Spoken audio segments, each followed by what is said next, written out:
Lines at the vaccine distribution centers are stretched right around the block, Bob. People are scared and...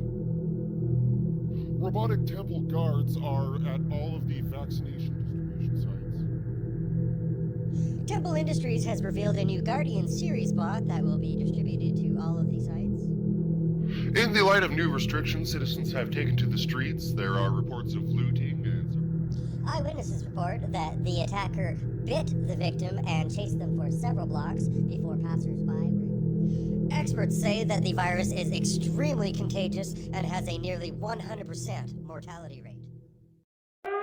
A Guardian squad was immediately dispatched to The infected are being held in the isolation centers constructed. Residents were forced to evacuate following a string of attacks that...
What you got there, bud?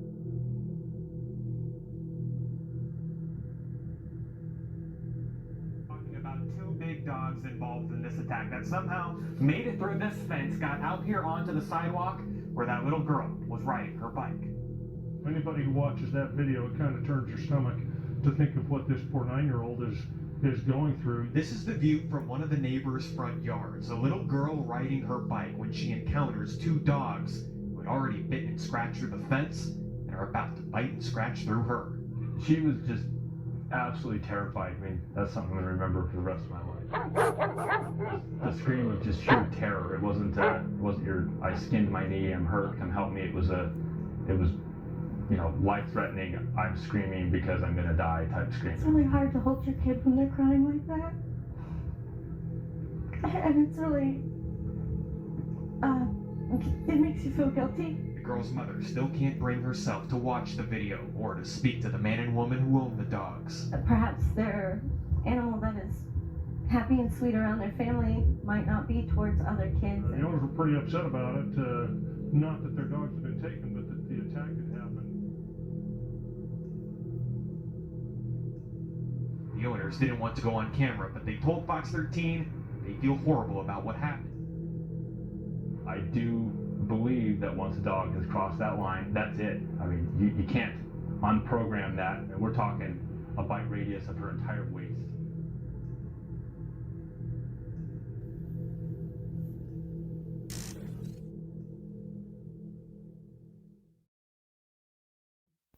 It isn't just on TV anymore. The dead have reached our town. It was just one or two that wandered into town at first, but then it was a few more, and a few more. Here and most of the surrounding towns have already been evacuated to temple isolation centers, but something feels off to me about the huge media campaign around the whole thing, and the paid celebrity endorsements talking to me about a new normal. So I stayed here. More of the dead arrive in town every day. Their small numbers have made them manageable so far, but it's only a matter of time until I and the other survivors will be forced to leave here. The real question is to go where? Because the entire world is stuck in this nightmare.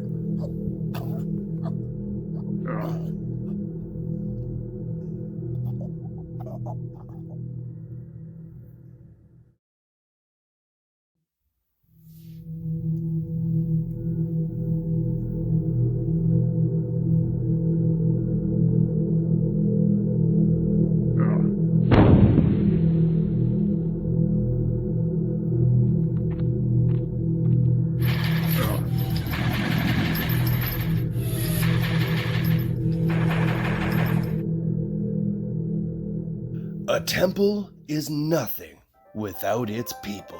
The people at Temple Technologies are working closely with the UN to end the pandemic crisis. Our people are using the newest technologies in our fight to take back our world. Viral contact tracing, satellite tracking of infected herds, and our robotic guardsmen are only a few of the weapons in our fight. This fight will be won with the unprecedented cooperation of all the world governments. By finally coming together as one united human race against this deadly enemy. All around the world, its leaders have joined the temple as one united force against the hordes of infected. The temple. All are one.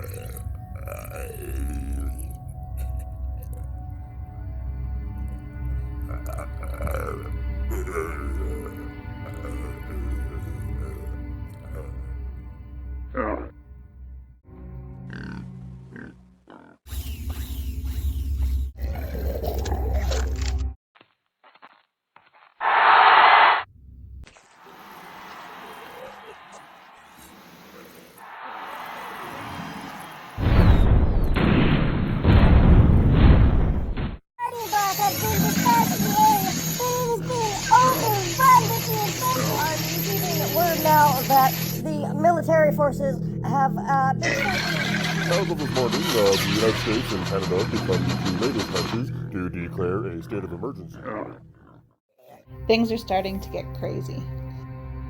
But I think I have a plan. First, we need to find a location that should be difficult to find unless you know where it is. The heavier the forest, the better. Once we found a good spot, I think we need to get the camper packed. Clothes, blankets, food, first aid, gas, everything. And then we park it in the spot, and all we have to do is leave when it's time. Sounds like a plan, boss.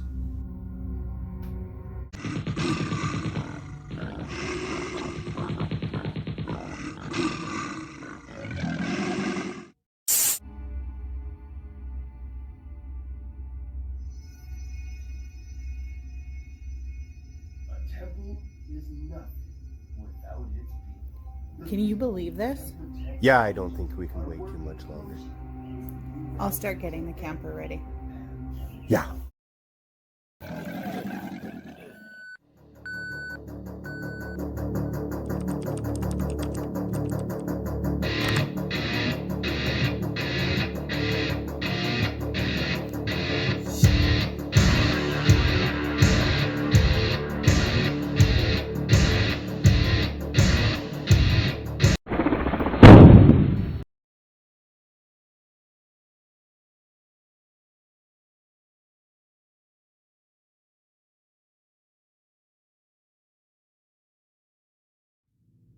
All right. Well, I think if we're going to leave, we should probably leave now. Well, I still think we should grab that barbecue. Yeah, you think so? Yeah, I do.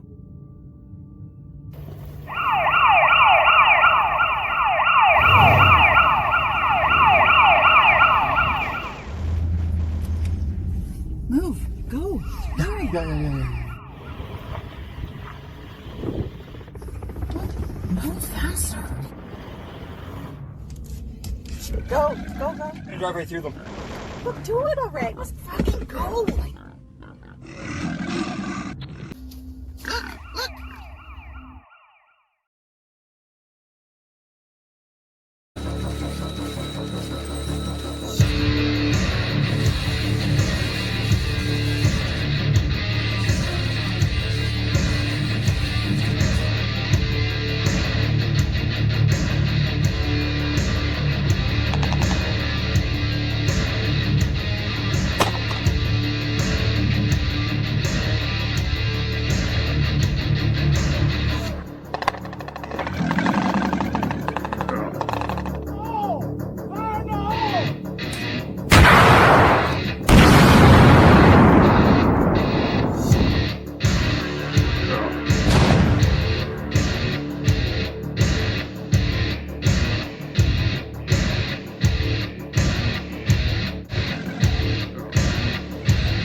Look, I'm just saying we don't know.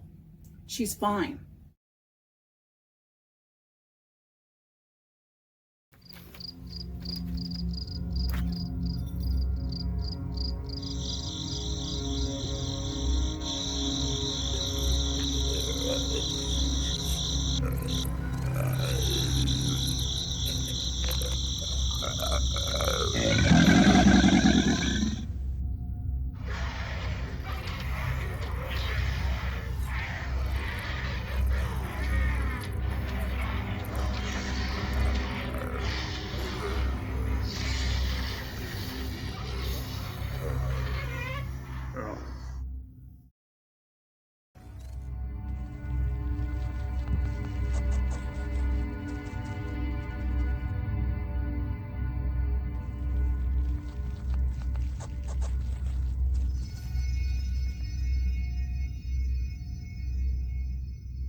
The zombie virus is extremely infectious and presents as a sort of encephalitis with flu-like symptoms, attacking the nervous system.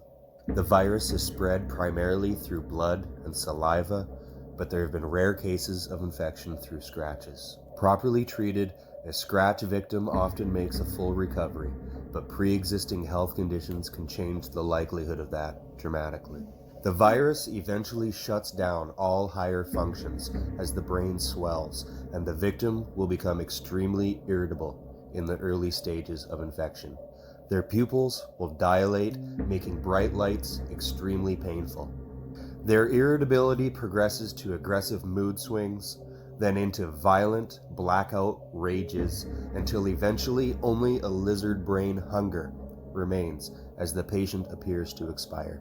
This death is deceiving, as the body continues to function without any of the metabolic processes generally considered life, despite its ravenous hunger. The corpse is able to move and still receive sensory input, but will no longer require food or drink. It will not tire and feels no pain. The virus works a strange biochemical change on the flesh of the carrier, infusing its cells with a substance that seems to somehow retard the natural process of decomposition. Normally, an exposed corpse can rot away to bone in a matter of weeks, but one of the infected dead can still be shambling along almost a year later. When newly turned, a zombie is terrifyingly fast and strong. Its body operating at full predatory capacity at all times. They're still dead though. And their tissues don't heal from strain or injury, so it isn't long before they're reduced to the shambling dead you mostly see now. Most zombies end up eating their own lips, and repeated hand injuries due to poor coordination can leave their fingers jagged bone talons. Their ravenous hunger will often cause them to overstuff their guts to the point of rupture, and it isn't unusual to see them trailing their intestines in the dirt. The dead are very fast and strong, but they lack fine coordination. They can climb stairs, but not ladders, that sort of thing. I've slept in trees and on the top of buildings to stay out of their reach.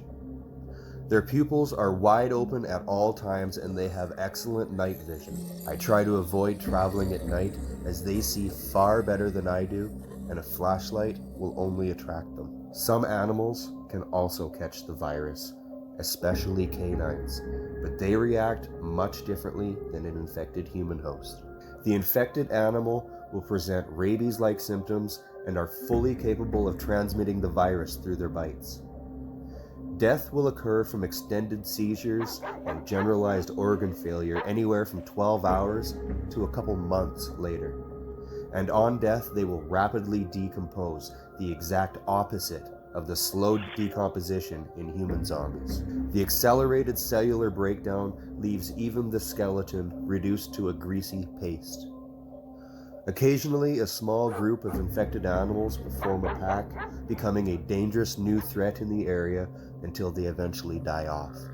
Zombies are attracted to lights, loud noises, and unusual smells. For this reason, fires or operating vehicles or tools are dangerous.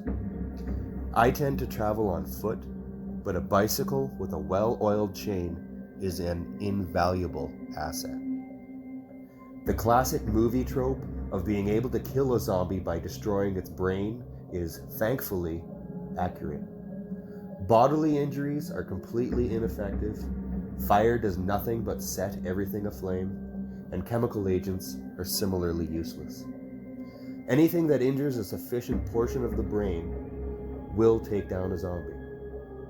My usual method is a good crack to the head with my hammer, but I've also jammed something into an eye socket and given what's left in the skull a quick stir.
The whole fucking world ended, and I'm all alone now. I gotta be honest, I thought we'd make it further. It's been a few months now, but time hasn't made it any easier.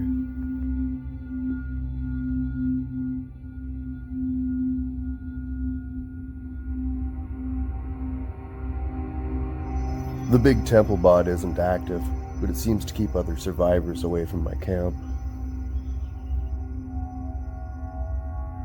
I've taken to calling it Ralphie.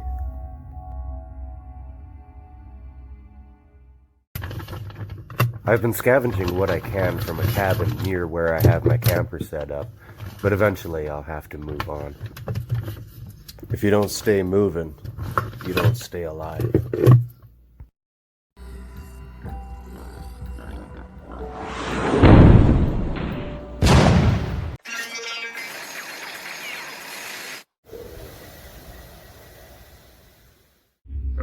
I woke this morning to the sound of a group of the dead walking past my camper. There were so many of them, all I could do was wait until they passed by. My heart was beating so loud I worried they could hear it.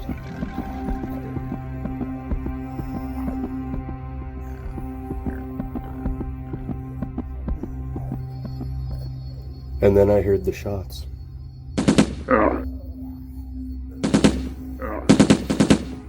I knew better than to think I was saved.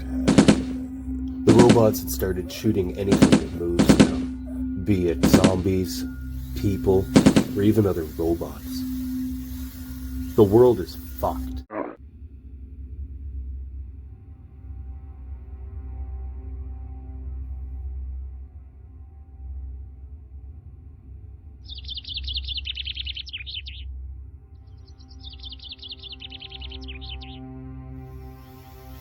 The robots were shooting anything that moved now.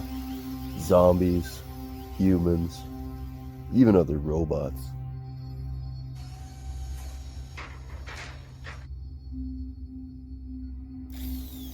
Target acquired.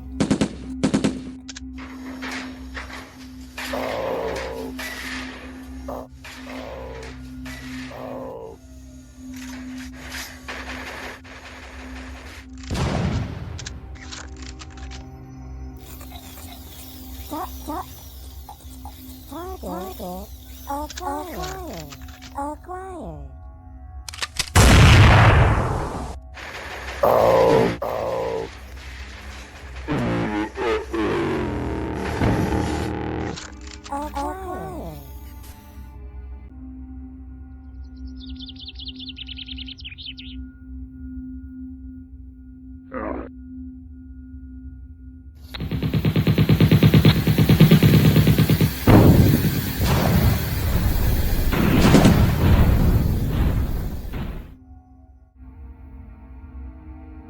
The big temple bot isn't active, but it seems to keep other survivors away from my camp.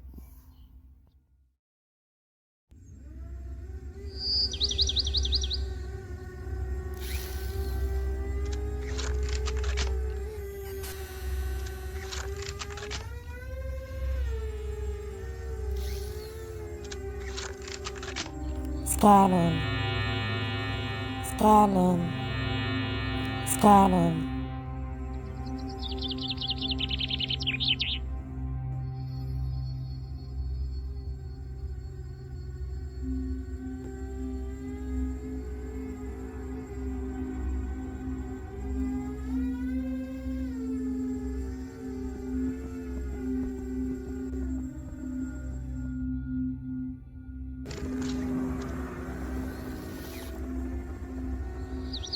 Possible unregistered contact log 54577655.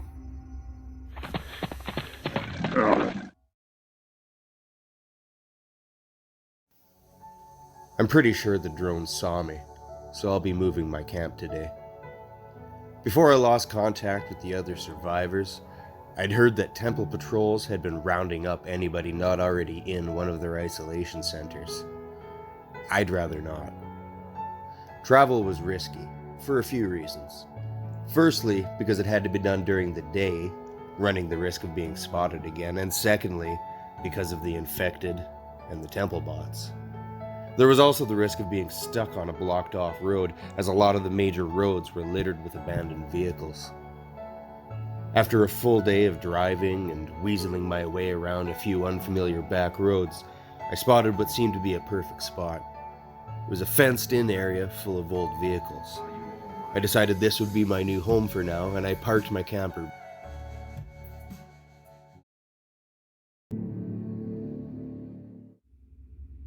You would think that in a world with zombies and killer robots, living a life of starvation, sleep deprivation, and fear, that those would be the worst parts of it all.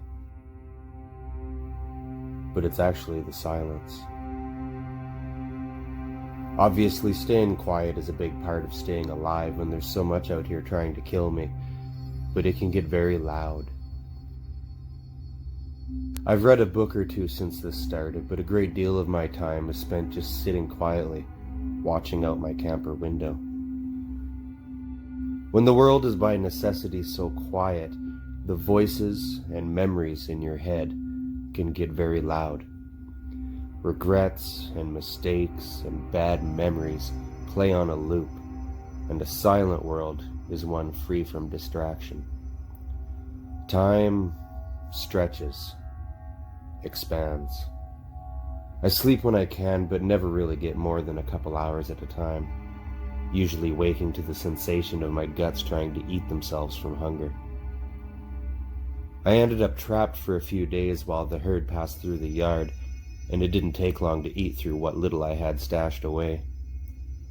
I'll need to make a run into town soon.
Lamb's quarter, or wild spinach, is a common garden weed. It's also called a superfood on Wikipedia. Eaten in other countries but discarded here, it's helping keep me alive. Gives you a bellyache when you can't boil it though.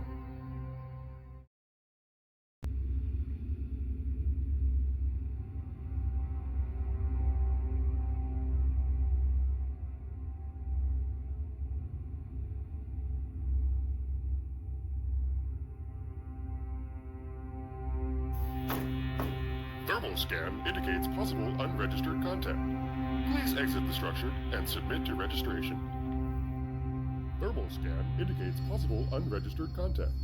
Please exit the structure and submit to registration. Thermal scan indicates possible unregistered contact. Please exit the structure and submit to registration.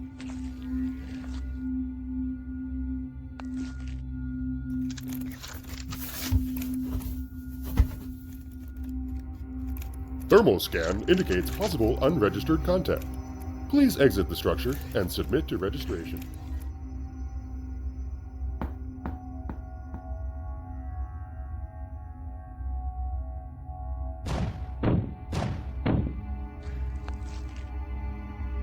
Subject uncooperative. Logging location and continuing patrol.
I knew better than to think that the Templebot leaving would be the end of it.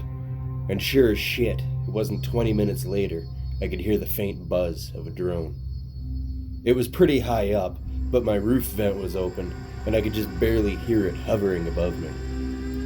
It was recon, before they showed up to kick my door down and drag me away to an isolation center. I had maybe 10 minutes to get out of here. Grabbing my bag, always packed, I split as soon as I heard the hum of the drone fade away. I didn't get very far before I heard the chopper and quickly hid, hoping to wait them out.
Scanning. Scanning. Scanning. Scanning. Scanning.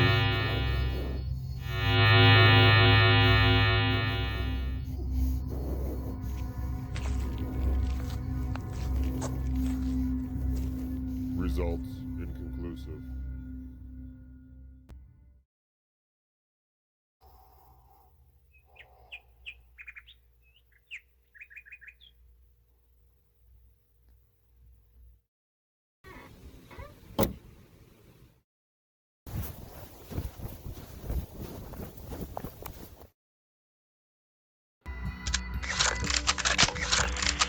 Scanning.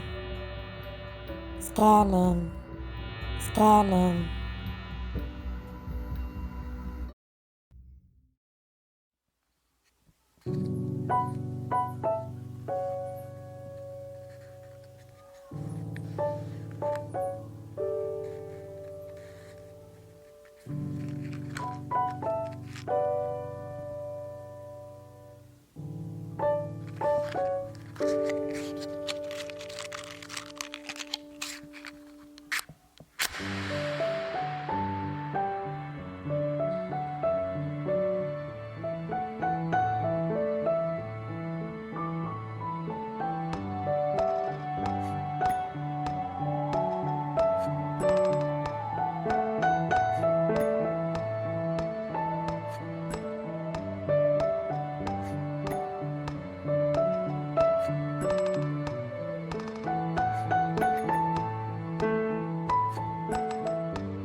Is anybody out there?